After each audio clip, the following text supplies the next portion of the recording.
And joining me now from Chicago is a very special guest. I'm joined by the former RBI Governor, the professor at Chicago's Business School, and someone who's really seen as a preeminent voice in the world of global economics today. Professor Raghuram Rajan joins me. Appreciate your joining us, Dr. Rajan. It's been quite a turbulent week, if I may say so, to put it mildly. I recall on the day last week that Donald Trump brought these tariffs, his so-called Liberation Day. You had briefly commented saying this was a potential self-goal by the US president. Do you want to be more specific? Why do you think this tariff war could be a self-goal? Well, I said self-goal in the short term. In the longer term, we can speculate about what happens. But clearly, what happens with very high tariffs in the short run is you're derailing what was a U.S. economy which was going at a reasonable pace. It was actually growing more than its potential growth, which is about 2%. Unemployment was at really low levels, consistent with saying that, any American who wanted a job was pretty much employed. And so in that environment, with inflation coming down to levels where the Fed might feel comfortable reducing rates, to suddenly bring in this jhatka, so to speak, of tariffs, was spoiling a potential soft landing in the U.S. economy.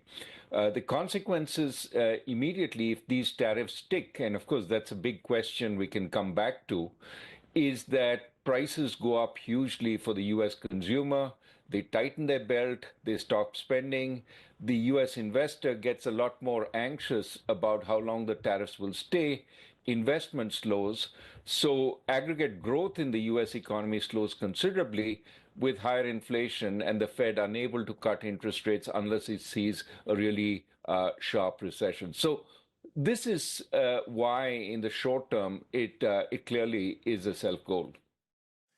So you're saying what Donald Trump has done in the short term is a self-goal, but is it a self-goal just for the United States? What about the rest of the world? The ripple effect it's having across the world. We've seen the meltdown in India in the markets yesterday. They've recovered today, though. The general sense is that Donald Trump, what he's done has hit the entire world. So it's not just about what's happened with the US and the self-goal that he may have scored, but is he willy-nilly taking the world, you believe, into a trade war that could destroy several other economies as well? Yes, I mean, that is the collateral effect, of course, of what has been done. I mean, for the rest of the world, it's not a self-goal unless, the reaction to the tariffs that the U.S. has set, creates problems for themselves. But what we are going to see in the next few days is how this plays out. Clearly, some of this is the U.S. attempting to bring some of its trading partners to the table. One would have thought there are milder ways of doing it.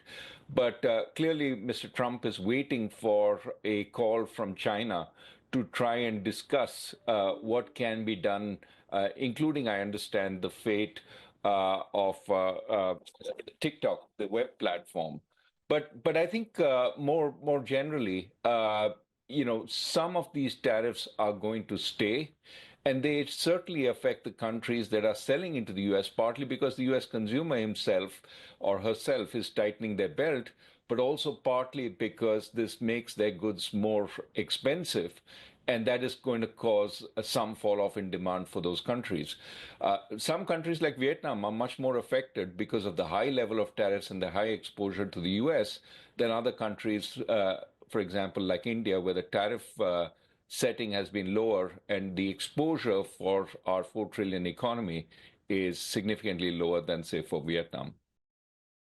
Dr. Rajan, I'll come to India in a moment, but I want to focus on China because many believe this is the immediate war taking place. After United States imposes tariffs, China announced retaliatory tariffs of 34%. You're saying that maybe Donald Trump is hoping to get China to the negotiating table. Do you believe, as some observers have told us, that all of this is a US-China war over tariffs. And if the two sides come and settle and come to the negotiating table, then much of this could be sorted out. There is a sense in the United States in particular that China has got away with low-cost manufacturing for too long. Is this Trump versus China? No, I think it's deeper than that. I mean, you have a record of President Trump talking in the 1980s when China really didn't signify at that point in the global economy about how the US was being taken advantage of by Japan, by the Europeans, etc. So part of this is a long-standing grievance in his mind that the rest of the world sells into the US, and any deficit that the US runs is evidence of their taking advantage of the US. Of course, economists would disagree significantly with that view. I think the second, apart from this general sense, is that there is a bunch of mercantilist economists around him, like Peter Navarro, who really believe that deficits are a bad thing. They somehow indicate you're not creating enough jobs in the US.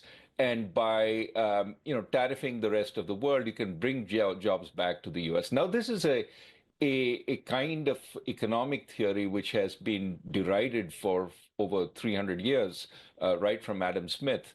But some people still cling on to that. And, that's part of the reason for tariffs. But I think the primary force right now for why the tariffs won't go back to the previous level is the US needs revenues to fund the tax cuts that the president has been promising. And tariffs are a source of revenue. So many believe that this 10% basic universal tariff is probably here to stay, even if some of the higher reciprocal tariffs can be renegotiated down, because the US actually is using this as a source of funding for its tax cuts. Let's turn to India then.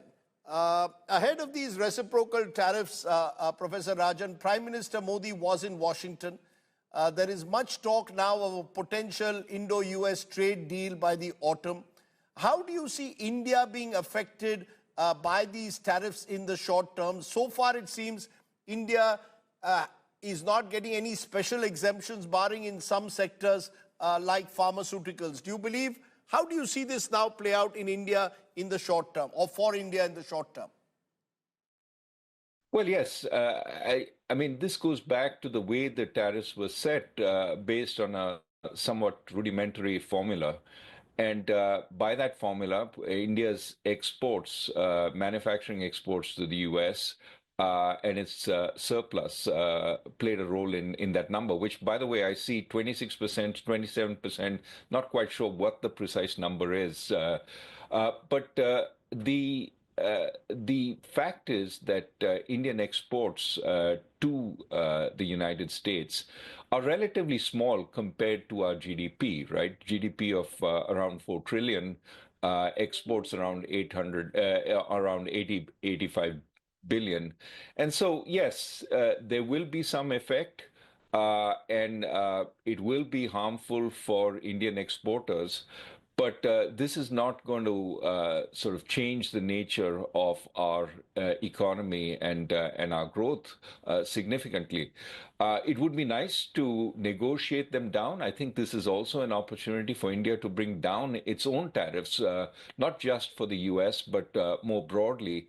Some of us economists were a little worried about the creeping rise in tariffs once again in India over the last few years. This is a chance to do that. Of course, there are sectors which are more sensitive, agriculture. How can we figure out a win-win situation there where we create opportunities for our agriculturists in the rest of the world while giving a little bit on that dimension? Those are things that we need to spend some time thinking. I am of the view that knee-jerk reactions are probably not warranted, which the government is wisely not doing. But I do think trying to conclude a deal sooner rather than later will certainly help our exporters. So what you're saying, Professor Rajan, is that India should pursue and seal a bilateral deal with the United States, hopefully on favorable terms, not seemingly at gunpoint, but at the same time, maybe use this as an opportunity to get our own tariff structure in place, maybe explore trading opportunities with ASEAN, with other regions also, maybe not just be dependent on the US, and maybe take advantage, would you say, of a China plus one strategy that the world is looking at? Look at options to China, and India could be one? I think that's right. I do think that, we shouldn't necessarily favor just the United States in this deal. We should, if we are giving a certain kind of treatment, follow the most favored nation logic and give it to other countries also. There's no reason why we should privilege U.S. Producers in this. But I think more broadly, thinking about the level of our tariffs and non-tariff barriers, this is a good chance to actually benefit our economy more widely. But I also think it is a good time to start looking east, looking north, and try and see what other deals can India do, because the last thing we want to do is be sort of isolated because we don't belong to any of the regions which are forming right now in terms of trade. So certainly revisit RCEP, revisit any kinds of links to ASEAN, but also, reach out to Japan, reach out to China, and see how we can create a better trading relationship with China. Of course, with China, we run the large deficit, and perhaps there are ways that can be remedied to be more balanced. You've also been quoted, Professor Rajan, as saying that tariffs could be disinflationary for India while sparking possible concerns of growing inflation in the United States. Could you explain what you meant when you said that this entire tariff structures that Donald Trump is putting in place could be disinflationary for India? Yeah, I mean, certainly when countries are kept out of a major buyer, they have excess production. Including in India, some of our exporters may have, production which is not selling in the U.S. So what do? They turn around and look for other markets. Indian exporters might look for markets in East Asia, but certainly the domestic market will look also somewhat attractive. Similarly, Chinese production, which is denied sort of entry into the U.S. with the high tariffs, may look for a home in India. So I think this could, from that perspective, be disinflationary. Of course, there is a worry in country after country with being flooded by goods from elsewhere, which aren't being sort of absorbed in the United States.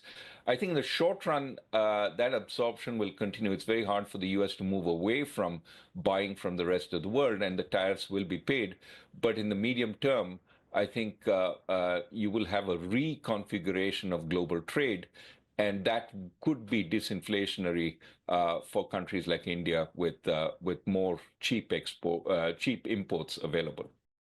So are you saying that in a way, and you referred to this briefly also earlier, that this is an opportunity maybe for India to be less protectionist, set its own tariffs and non-tariff barriers in order, and maybe therefore avail the opportunities that may lie if this potential US-China trade war escalates out of control? India could end up being a beneficiary in a way as the world looks at options to China. That's right. I mean, nobody really benefits from an action like this, but there are silver linings.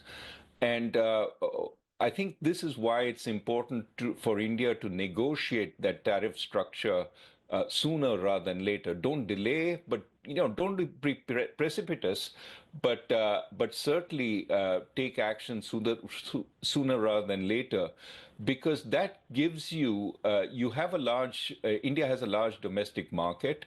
As it is, producers want to have a foot on the ground in India.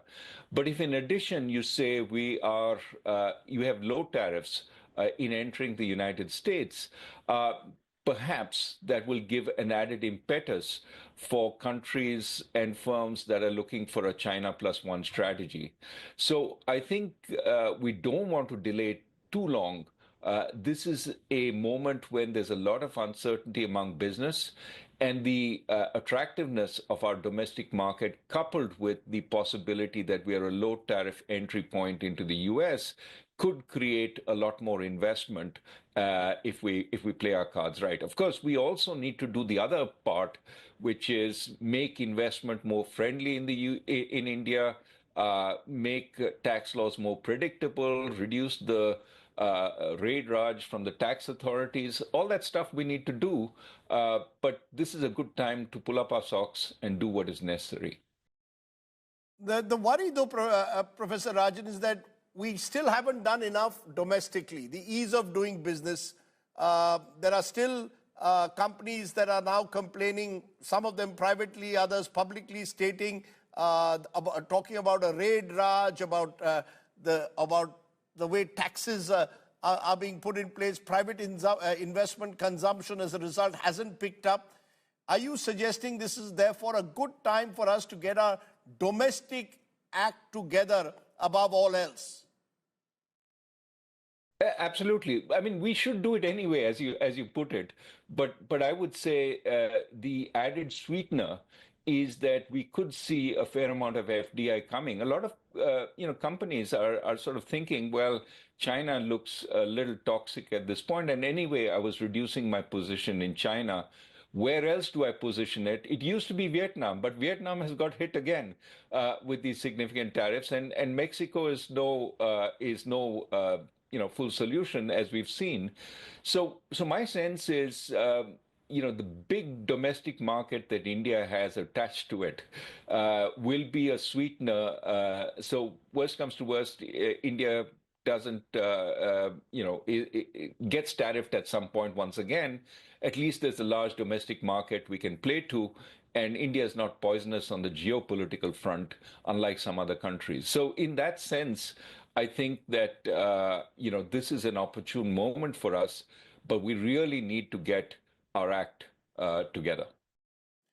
Overall, though, Professor Rajan, do you believe we are heading for more global headwinds and uncertainty? That uncertainty over the next year is something the world will have to live with as long, or perhaps as long as Donald Trump is in power, we will be in uncertain times? Almost surely the answer is, I hope this was the big sort of uncertainty coup. But, the reality is that, policy making today in the United States is concentrated in one man. And given that, it will be volatile regardless of the personality, but given the personality is Mr. Trump, it is even more volatile. So I think the rest of the world has to live with this. Of course, a lot of countries are going to sort of start thinking of alternatives that they were ignoring so far. And I think this is a good time for India to revisit its economic strategy. I think one good news in all this is our services exports have been relatively untouched by tariffs. And as you know, services exports overtook manufacturing exports recently. So, we are, in a sense, a little more protected. The US is also a huge services exporter and therefore has less incentive to tariff services. So my sense is, we have had somewhat good doses of luck so far, but let's take advantage of this, even though, as I said, it is a problem for the world, but there are silver linings. Speaking of uncertainty, Professor Rajan, in the last 24 hours, Donald Trump has also said that if China doesn't withdraw its retaliatory tariffs, US will impose an additional tariff of 50%. Do you see all of this as typical Trump bluster, or is this all part of a larger bargaining tactic to get the Chinese to the negotiating table? Is that what you expect to happen next? I think he's signaled fairly strongly that he wants to talk. I think the Chinese certainly were using back channels to talk to the US even before this, and were a little surprised by the size of the imposed tariffs on China. But we know that there wasn't a whole lot of calculation that went into those numbers. That said, I mean, look, 34, 64, 104, that level doesn't matter. It's hugely disturbing for Chinese exports into the US. So you can keep threatening more and more. At some point, the Chinese are going to say, we're dead on the export front. We can't be deader than dead. And so, to some extent, what you have here is two strong leaders trying to gauge each other and needing to talk. So I presume back channels are at work right now. And at some point, there may be more of a discussion. Now, China is complicated from the US's perspective. On the one hand, there is a whole bunch of people in the administration who see China as a strategic rival, which has to be undercut in every which way, including economic. And then there's the business interest, which basically sees the ties, significant ties with China in so many ways. And a company like Apple is going to be hurt very, very hard if these tariffs do come on board and there are no exemptions. So there is a tug of war right now. Elon Musk, for example, has a big Chinese market and produces that. So there is a tug of war within the administration on views with respect to China. But I presume some negotiation is on the cards. In conclusion, though, Dr. Rajan, would you say that the world could be heading for a global recession later this year? Several leading economists, think tanks seem to suggest that. Do you think a global recession is likely in the near future? Well, I think that if the level of tariffs which have been imposed do not come down significantly, 10% I think the world can live with. 46% on Vietnam, more on China. Those will inhibit trade significantly, disrupt supply chains, and to some extent, create a significant slowing in the U.S. economy. Also, in the economy of exporters, China is not going to do well if its primary export market is cut off. So I think that, yes, if the tariffs stay where they are, we could indeed see a global recession, something which was unthinkable at the beginning of the year when, recovery was there all round. But hopefully, we see reasonable renegotiation of these tariffs in the next few months, and some of the damage that could be done doesn't actually happen. A final question, Dr. Rajan. If you were advising Prime Minister Modi, and I guess you probably are not, what would be that one piece of advice you would give the Indian Prime Minister on how to deal with Donald Trump and tariffs?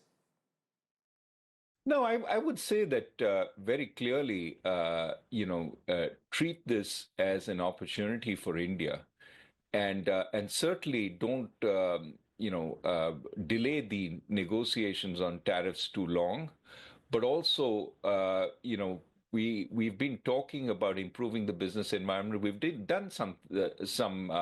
taken some actions, including improving infrastructure.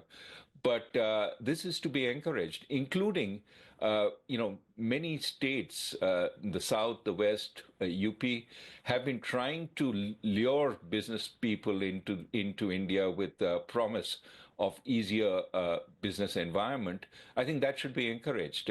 These fairs where we try and get foreign business people to see what is possible, these government initiatives, guidance, for example, in Tamil Nadu, helping business people with the logistics, with land acquisition, etc. These are all welcome initiatives which ease doing business. The center should support the states and basically be neutral to where things are set up across the country, but encourage much more FDI. This is an opportunity to do that. Professor Rajan, for giving us your view of where the world stands at this critical juncture. Thank you so much for sharing your wisdom. Really appreciate you joining us there from Chicago.